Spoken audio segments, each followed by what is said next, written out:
Hello students, अभिषेक Vishwakarma lectures में आप लोगों का स्वागत है। आप लोगों को पता है कि फिजिक्स सेकेंड में प्रकाश का अपवर्तन पढ़ाया जा चुका है, परावर्तन भी पढ़ाया जा चुका है जो कि सिलेबस से बाहर है। ठीक है, आपका फर्स्ट लेसन यहाँ तक कंप्लीट होता है। ठीक है, अब हमारा जो लेसन 2 है वह पढ़ना है। लेसन 2 में आप लोगों को लेंस से संबंधित पढ़ना है। ठीक है, तो पहला चैप्टर आप लोगों का कंप्लीट हो चुका है, प्रकाश का अपवर्तन, क्रांतिक कोण, पूर्णांकित परावर्तन, यहीं तक था फर्स्ट लेसन। ठीक है, अब सेकंड लेसन में हमारा जो चैप्टर है फिजिक्स सेकंड का, प्रकाश का गोलीय पृष्ठों पर अपवर्तन, जिसे लेंस में जोड़ा गया है। तो आप लोगों को एक चीज बता दें, पहली बात तो आप लोग इस टॉपिक को याद रखेंगे, बहुत ही ज्यादा इंपॉर्टेंट है। इस टॉपिक से आगे यदि यह टॉपिक आप लोग अच्छे से अध्ययन नहीं करेंगे तो अगला जो भी टॉपिक आएगा एक भी सॉल्व नहीं कर पाएंगे, जानकारी नहीं ले पाएंगे। ठीक है, तो हमारा जो पहला टॉपिक है इसका, गोलीय पृष्ठों,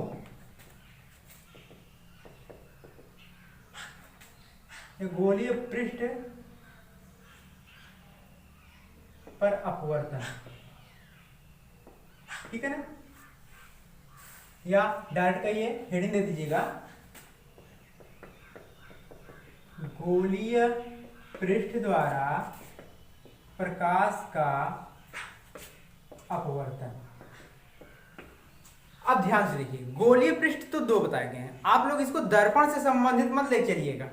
ठीक है ना, यहाँ पर दो दर्पण की तरह ही है लगभग। तो गोलीय पृष्ठ यहाँ पर अपवर्तन हो रहा है, परावर्तन नहीं हो रहा है। तो गोलीय पृष्ठ दो होते हैं, एक अवतल या तो उत्तल, दोनों में से एक होगा। तो हम जो अध्ययन कराने जा रहे हैं आप लोगों को, अवतल गोलीय पृष्ठ, और उत्तल वाला भी है। तो पेपर में जब भी आता है, यह पेपर में इस टाइप का क्वेश्चन 100% आता है, 5 नंबर से कम नहीं आता है, ज्यादा आ सकता है लेकिन 5 नंबर से नीचे नहीं। तो प्रश्न यही रहेगा कि गोलीय पृष्ठ द्वारा प्रकाश का अपवर्तन का सूत्र स्थापित कीजिए। तो आप लोग इतना याद रखिए कि गोलीय पृष्ठ चाहे अवतल ले लीजिए चाहे उत्तल ले लीजिए, बातें की है। तो पहले कहेंगे सर फिगर कैसे बना दीजिए। तो फिगर देखिए, फिगर पे ध्यान मत दीजिए, यहाँ पर हम एक अलग से फिगर बना के समझा रहे हैं, उसी को देख लीजिए, अच्छे से समझ में आ जाएगा आप लोगों को। तो हमने एक अवतल गोलीय पृष्ठ ले लिया, बीचों बीच में आपका क्या बनेगा, मुख्य अक्ष बनेगा। ठीक है, यहाँ पर ध्रुव होता है। अब अवतल गोलीय पृष्ठ के मुख्य अक्ष पर स्थित एक बिंदु वस्तु O से चलने वाली प्रकाशिक किरणें।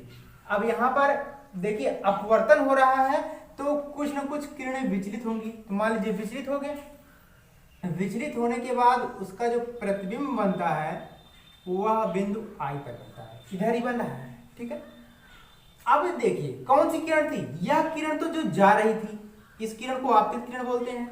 यह किरण I है, इस किरण को अपवर्तित किरण ही बोलेंगे। अब एक अभिलंब तो बनना चाहिए, अभिलंब इसके बीचों बीच में बनेगा, तो एक अभिलंब बना देते हैं हम लोग C, प्रकाशिक केंद्र से जा रहा है। तो आप लोगों को एक चीज हम बताए रहे होंगे कि आपतित किरण अभिलंब के साथ ही तो कोण I, आपतन कोण बनाती है, आपतन कोण यही तो है, और यह प्रतिबिंब बिंदु I पर बन रहा है ना। तो जो अपवर्तित किरण होता है वह अभिलंब के साथ कौन सा कोण बनाता है, R बनाता है। बिंदु वस्तु मान लेते हैं कि माना बिंदु वस्तु O पर कोण अल्फा, बिंदु I पर बीटा और बिंदु C पर गामा कोण बना रहा है। ठीक है, हमने क्या दिया, यहाँ पर नाम A दे दिया, इससे एक लंब डाल दिया, लंब का नाम हमने AM दे दिया, जिसकी ऊंचाई हमने क्या मान लिया, h मान लिया, जिसका अपवर्तनांक क्या है, n है। तो देखिए बिंदु वस्तु, वस्तु है ना, वस्तु की दूरी क्या होती है, हमेशा u होती है, प्रतिबिंब की दूरी क्या होती है, v होती है, और वक्रता केंद्र से ध्रुव की दूरी वक्रता त्रिज्या r कहलाती है। तो वही तो सेम टू सेम फिगर है, ये थोड़ा बड़ा अच्छे समझा दिया गया है, या छोटे में है जिससे हम यहाँ पर कुछ लिख सकें, डिस्कशन कर सकें, इसलिए हम यहाँ पर बनाए हैं। तो वही फिगर सेम टू सेम है, ध्यान से देख लीजिएगा, केवल कोण आपको अच्छे से देखना है, कोण में जरा सी भी गलती किए तो गलत हो जाएगा, नहीं समझ में आएगा। तो इससे अच्छा है कि आप लोग वीडियो को रोक के अच्छे से फिगर देखिए कैसे हम बनाए हैं, फिर से देखिए। ठीक है, तो आप लोगों को अच्छे से समझ में आ जा रहा है, इसके बाद आगे अध्ययन कीजिए। ठीक है, तो चलिए इसकी हिंदी एक बार हम लोग लिख लेते हैं, क्या होगा इसके बारे में। ठीक है, तो आप लोग ध्यान से देखिए, हम परिभाषा लिखे हैं इसके बारे में लिख चुके हैं। तो लिखे कैसे हैं, जो आपको जैसे बताया गया था वैसे ही लिखा गया है। फिगर को एक बार फिर से ध्यान से गौर करेंगे कि माना एक अवतल गोलीय पृष्ठ के मुख्य अक्ष पर स्थित बिंदु वस्तु O से चलने वाली प्रकाशिक किरणें अपवर्तन के पश्चात बिंदु I पर अपना प्रतिबिंब बनाती हैं, जो अभिलंब के साथ, अभिलंब यही है आपका जो C वक्रता केंद्र से जा रहा है, अभिलंब के साथ कोण I और कोण R बनाती है। हमने क्या किया कि बिंदु A से एक लंब मुख्य अक्ष पर डाल दिया जिसका नाम AM है और जिसकी ऊंचाई h है, जिसके सिरों का अपवर्तनांक हमने क्या ले लिया है n, वस्तु की दूरी u, प्रतिबिंब की दूरी v और वक्रता केंद्र से ध्रुव की दूरी वक्रता त्रिज्या r। वही सेम टू सेम लिखे हैं। माना एक अवतल गोलीय पृष्ठ के मुख्य अक्ष पर स्थित एक बिंदु वस्तु O से चलने वाली प्रकाशिक किरणें अपवर्तन के पश्चात बिंदु I पर अपना प्रतिबिंब बनाती हैं, जो अभिलंब के साथ क्रमशः I तथा R कोण बनाती हैं। बिंदु A से मुख्य अक्ष पर स्थित एक लंब AM डाला जिसकी ऊंचाई h है और जिसके सिरों का अपवर्तनांक n है। माना बिंदु O, I और C के कोण क्रमशः क्या है, अल्फा, बीटा, गामा है। यहाँ तक अच्छे समझ में आया।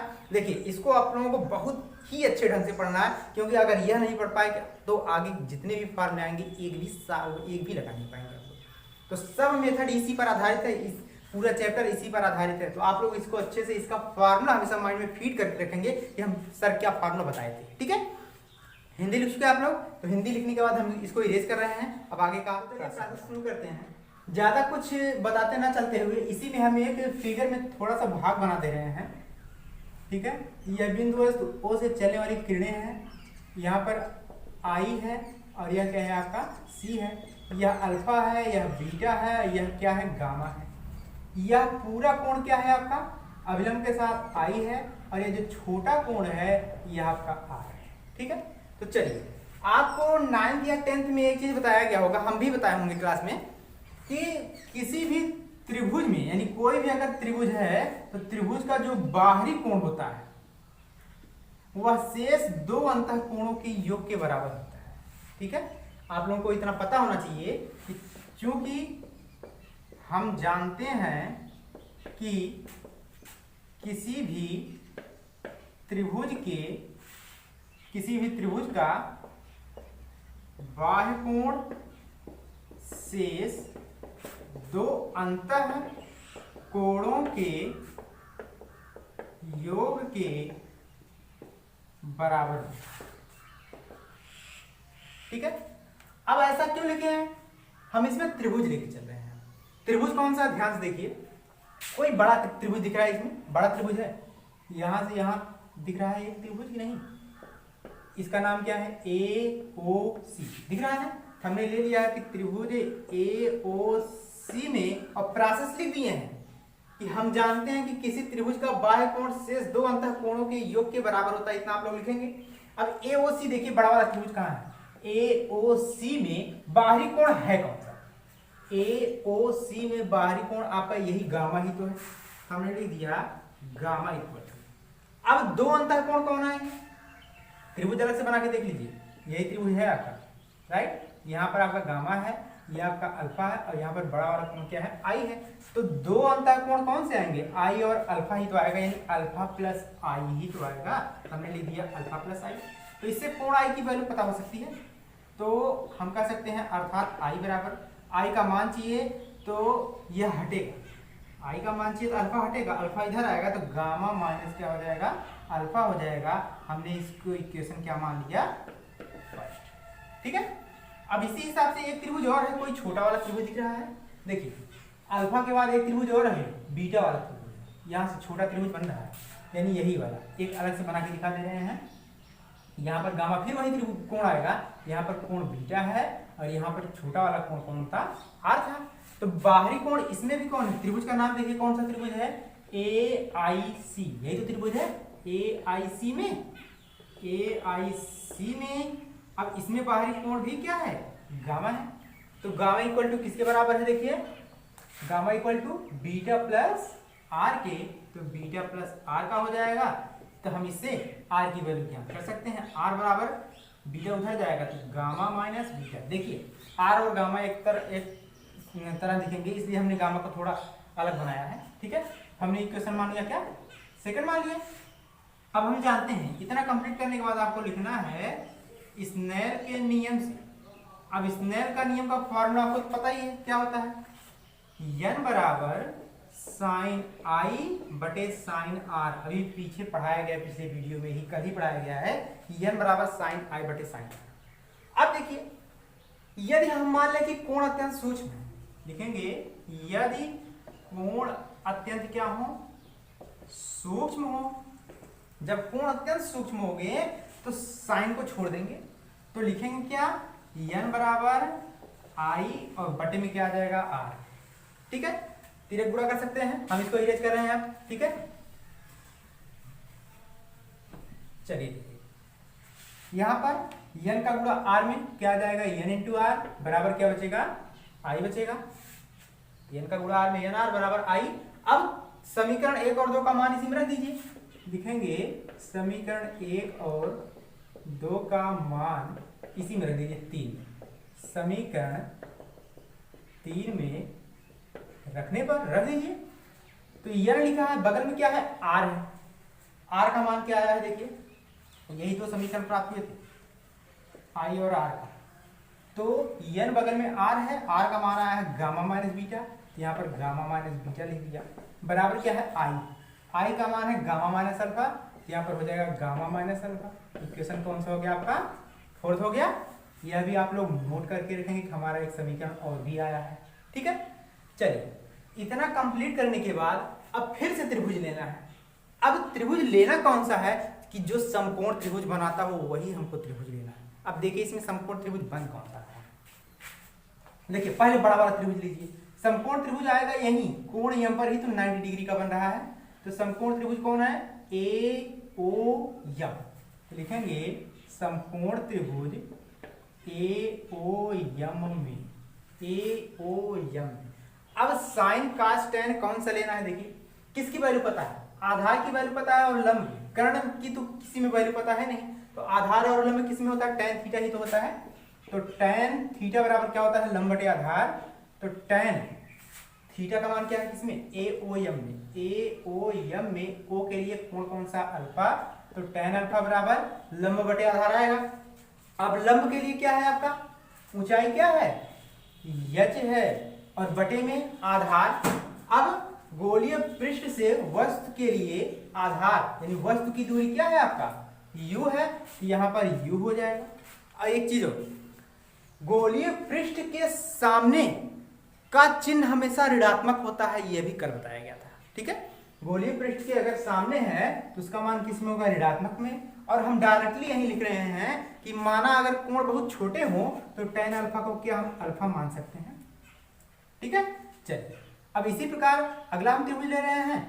त्रिभुज एक और है, अल्फा के बाद बीटा का है, बीटा के लिए ए आई एम 90 अंश से ले रहा है। ठीक है ना, तो ए आई एम में लिखेंगे ए आई एम में अब की बार टेन क्या है, बीटा है, तो टेन बीटा बराबर इसमें भी लंब बटे आधार, तो टेन बीटा के लिए लंब यच है और बटे आधार क्या है आपका, टेन बीटा के लिए प्रतिबिंब आई वी है, और इसका मान भी ऋणात्मक क्योंकि यह भी तो पृष्ठ के सामने है। और टेन बीटा को हमने मान लिया बीटा, क्यों, क्योंकि कोण बहुत छोटा है, लिख सकते हैं आप लोग। ठीक है, चलिए 4 के बाद यह 5, 5 के बाद यह क्या है, हो गया 6।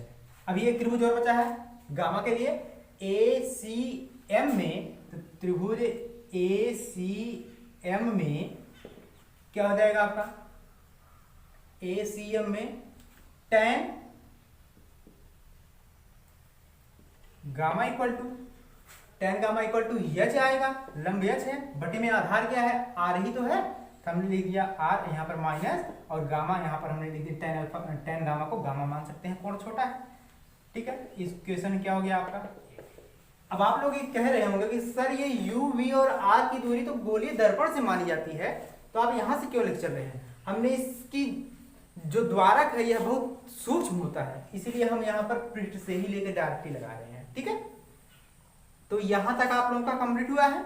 जब यहां तक आप लोग कंप्लीट कर चुके हैं तो जो भी समीकरण अल्फा बीटा गामा की वैल्यू आई है उसको इक्वेशन 4th में रख दीजिए, आपका कंप्लीट हो जाएगा। ठीक है, लिख दीजिए अल्फा बीटा तथा गामा का मान समीकरण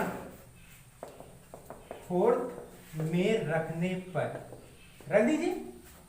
अब समीकरण 4 यही आपका ना लिखा है, n लिखा है, हमने n लिख दिया, बगल में गामा लिखा गया है, तो गामा की वैल्यू देखिए क्या है, गामा की वैल्यू -h/r, यहाँ पर हमने लिख दिया -h/r, ठीक है। बीच में माइनस बीटा लिखा है, बीटा का मान है -h/v, तो माइनस यहाँ पर पहले से ही है, यह माइनस प्लस h/v बराबर में फिर गामा लिखा है, गामा की वैल्यू -h/r, तो -h/r हो जाएगा।